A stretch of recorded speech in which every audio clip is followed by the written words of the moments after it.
Inspired by the Bible Experience.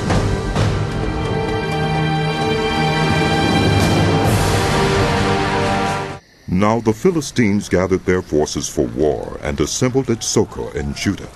They pitched camp at Ephes-Dammim between Socoh and Azekah.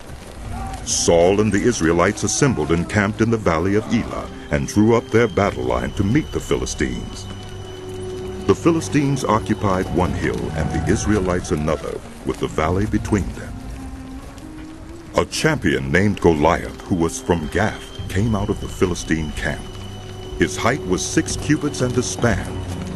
He had a bronze helmet on his head and wore a coat of scale armor of bronze, weighing 5,000 shekels. On his legs he wore bronze greaves, and a bronze javelin was slung on his back. His spear shaft was like a weaver's rod, and its iron point weighed 600 shekels. His shield bearer went ahead of him. Goliath stood and shouted to the ranks of Israel, "Why do you come out and line up for battle? Am I not a Philistine? And are you not the servants of Saul? Choose a man and have him come down to me. If he's able to fight and kill me, we will become your subjects. But if I overcome him and kill him, you will become our subjects and serve us." Then the Philistines said, "This day I defy the armies of Israel. Give me a man and let us fight each other." On hearing the Philistines' words, Saul and all the Israelites were dismayed and terrified. Now David was the son of an Ephrathite named Jesse, who was from Bethlehem in Judah. Jesse had 8 sons, and in Saul's time he was very old. Jesse's 3 oldest sons had followed Saul to the war. The firstborn was Eliab, the second Abinadab, and the third Shammah. David was the youngest. The 3 oldest followed Saul, but David went back and forth from Saul to tend his father's sheep at Bethlehem. For 40 days the Philistine came forward every morning and evening and took his stand. Now Jesse said to his son David, "Take this ephah of roasted grain and these 10 loaves of bread for your brothers, and hurry to their camp. Take along these 10 cheeses to the commander of their unit. See how your brothers are, and bring back some assurance from them. They are with Saul and all the men of Israel in the valley of Elah, fighting against the Philistines." Early in the morning David left the flock in the care of a shepherd, loaded up and set out as Jesse had directed. He reached the camp as the army was going out to its battle positions, shouting the war cry. Israel and the Philistines were drawing up their lines facing each other. David left his things with the keeper of supplies, ran to the battle lines, and asked his brothers how they were. As he was talking with them, Goliath, the Philistine champion from Gath, stepped out from his lines and shouted his usual defiance. And David heard it.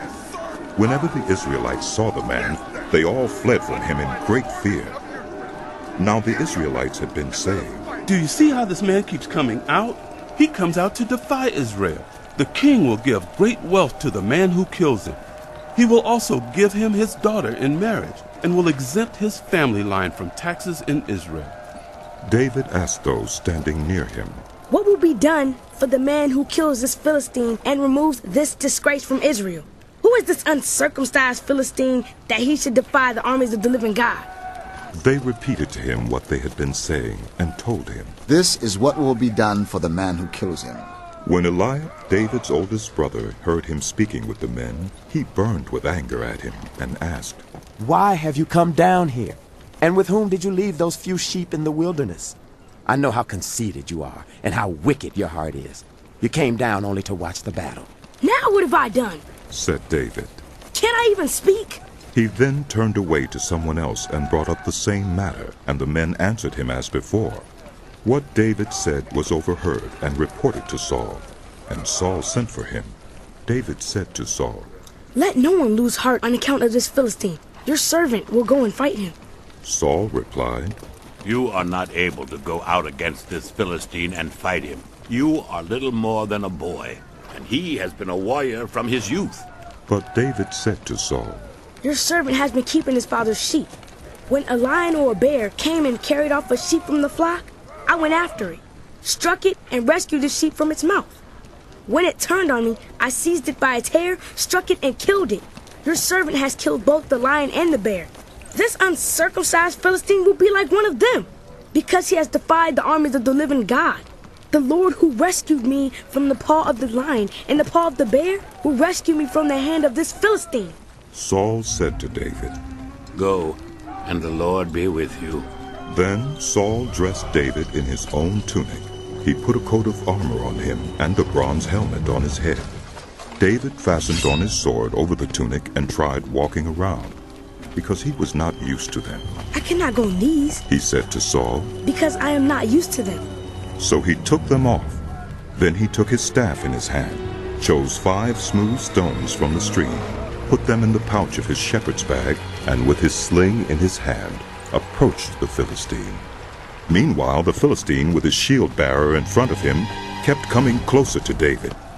He looked David over and saw that he was little more than a boy, glowing with health and handsome, and he despised him. He said to David, Am I a dog that you come at me with sticks? And the Philistine cursed David by his gods. Come here, He said, and I'll give your flesh to the birds and the wild animals. Ah!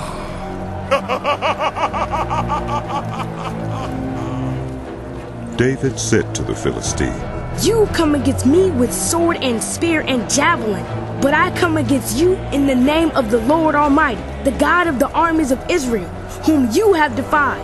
This day the Lord will deliver you into my hands, and I'll strike you down and cut off your head. This very day I will give the carcasses of the Philistine army to the birds and the wild animals, and the whole world will know that there is a God in Israel. All those gathered here will know that it is not by sword or spear that the Lord saves, for the battle is the Lord's, and he will give all of you into our hands. As the Philistine moved closer to attack him, David ran quickly toward the battle line to meet him. Reaching into his bag and taking out a stone, he slung it and struck the Philistine on the forehead. The stone sank into his forehead, and he fell face down on the ground. So David triumphed over the Philistine with a sling and a stone. Without a sword in his hand, he struck down the Philistine and killed him. David ran and stood over him.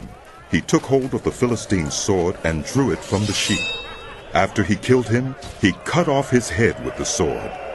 When the Philistines saw that their hero was dead, they turned and ran. Inspired by The Bible Experience.